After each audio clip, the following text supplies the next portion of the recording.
Here I have NOKIA G50, and today I'm going to show you how to enable Google Backup feature on this device. So firstly, you have to open Settings, then go to the System section, then go to the Backup, tap Add Account.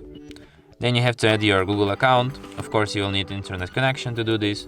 So here you have to enter your email or phone number, tap Next, then you have to enter your password,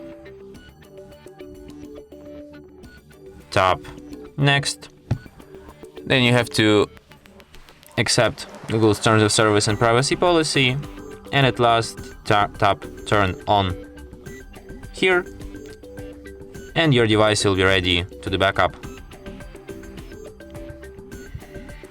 And that's it. Thanks for watching. If you find this tutorial useful, don't forget to hit that like button and subscribe to our channel.